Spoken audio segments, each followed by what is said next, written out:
Attention! Information about this case is taken from open sources on the internet. The author is not engaged in own investigation. The video is created on the basis of already existing information. The video on the channel is documentary, narrative and informational nature. The author does not call for violence.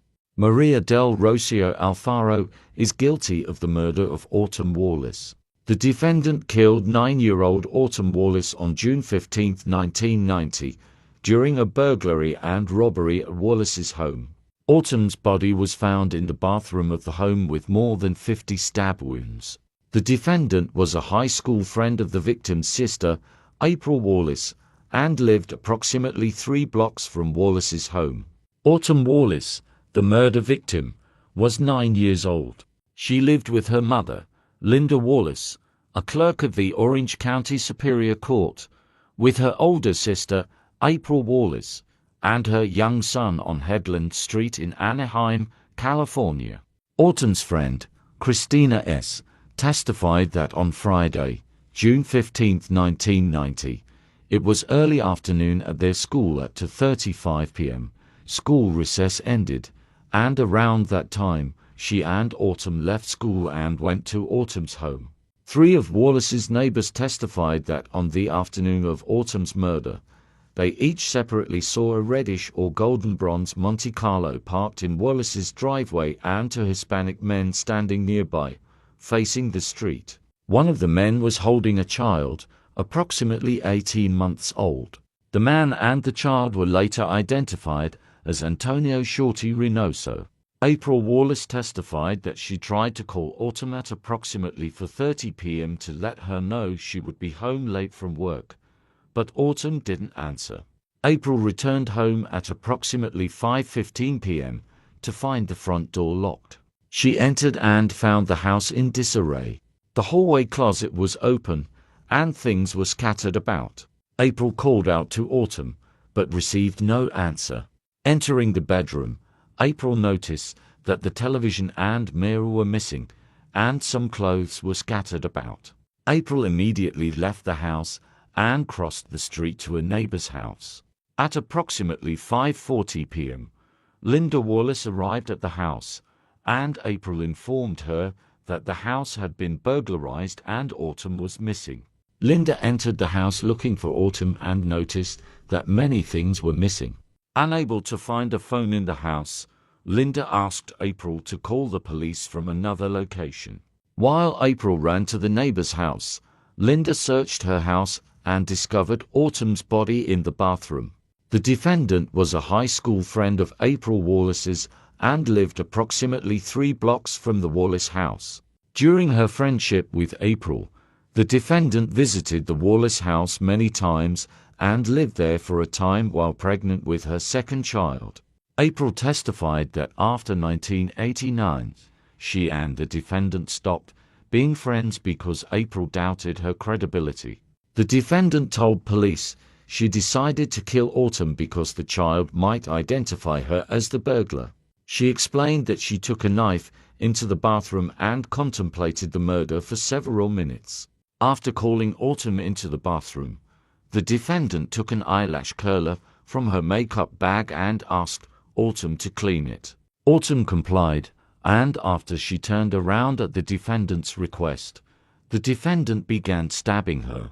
The defendant told police that he stabbed Autumn multiple times in the back, chest, and head. A paring knife and an eyelash curler were found on the bathroom floor next to Autumn's body. The defendant confessed to stabbing Autumn, initially telling police that shortly after entering the house, she saw a knife on the ground and stabbed Autumn. Later, during questioning, the defendant told police that she noticed and picked up a knife lying on a washing machine or dryer near the bathroom, then called Autumn into the bathroom and stabbed her. The defendant subsequently described taking the knife from a kitchen drawer after Autumn let her into the house. The defendant repeatedly claimed to have acted alone in Autumn's murder and repeatedly denied that any of the men who came with her to the Wallace home knew of the defendant's plans to rob the house. The coroner testified that the angle of most of the wounds indicated they were inflicted simultaneously, and that the paring knife found on the floor near the murder scene and entered as Exhibit 61 had a configuration and appearance that could easily have caused most, if not all, of the injuries. Regarding at least one of the wounds, the coroner could not definitively confirm that it was inflicted with a paring knife. During the police investigation, Linda Wallace reported that a carving knife with a 12-inch blade had disappeared from her home.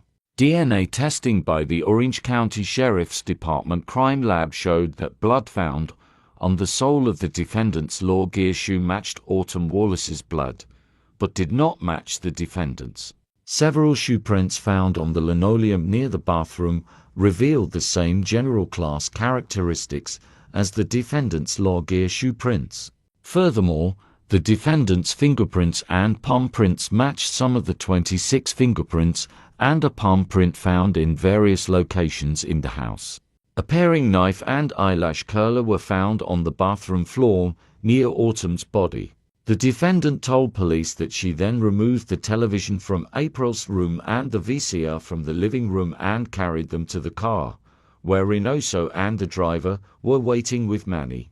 The defendant returned to the house and took a typewriter, mirror, telephone, clock, radio, clothing, and a pair of shoes from April's bedroom.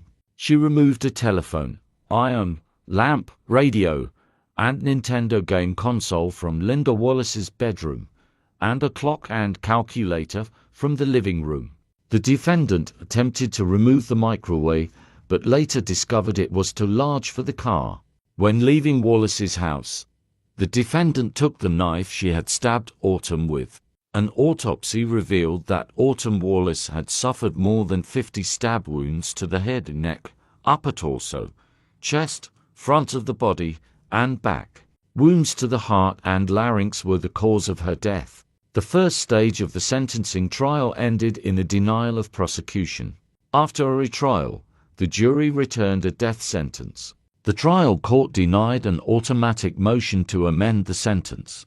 DNA testing revealed that blood found on the sole of the defendant's shoe matched Autumn Wallace's blood, but did not match the defendant's. Furthermore, fingerprints from the shoe and boot found at the murder scene linked the defendant to the murders. After her arrest, having waived her rights to an attorney and her right to remain silent, the defendant confessed to the murders. Although the defendant consistently claimed that Reynoso remained outside in the driveway with Manny while she committed the murder and burglary, during police questioning, the defendant was inconsistent in her description of the second man's whereabouts. Initially, the defendant said he got out of the car to help her place the things she had taken from Wallace's house inside, but did not enter the house. Later, the defendant suggested the man might have entered the house. However, when the defendant explained her decision not to take the microwave, she implied that the man had gone as far as the back bedroom.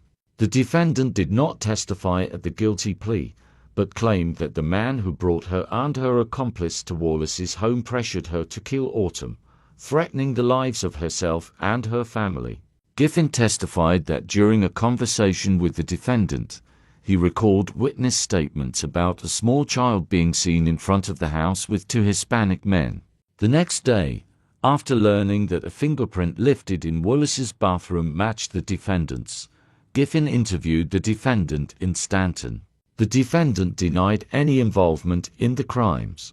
Sometime after the murder, the defendant left a bag of clothes at the house where they occasionally stayed overnight. Rulers testified that the clothes belonged to the defendant. The defendant called Rulers and asked her to leave a bag of clothes outside because she was leaving for Mexico early the next morning, but she never returned to pick them up.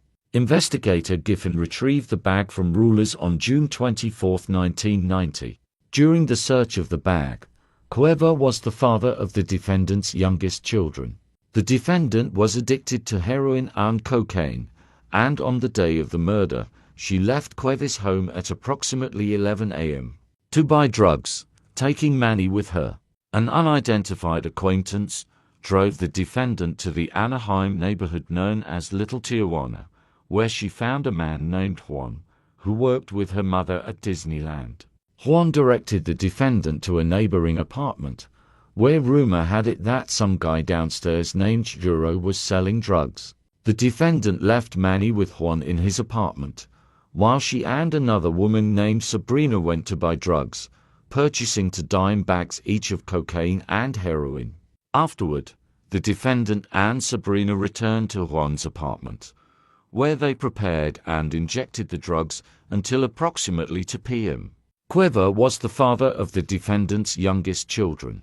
The defendant was addicted to heroin and cocaine, and on the day of the murder, she left Cueva's home at approximately 11 a.m. to buy drugs, taking Manny with her. An unidentified acquaintance drove the defendant to the Anaheim neighborhood known as Little Tijuana, where she found a man named Juan who worked with her mother at Disneyland.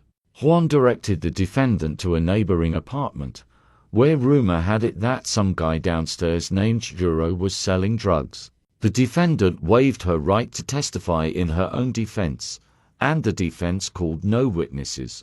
The jury found the defendant guilty of the charges and upheld the allegation that she used a knife to commit the crime, as well as the special circumstances that she committed murder during the first-degree burglary and robbery.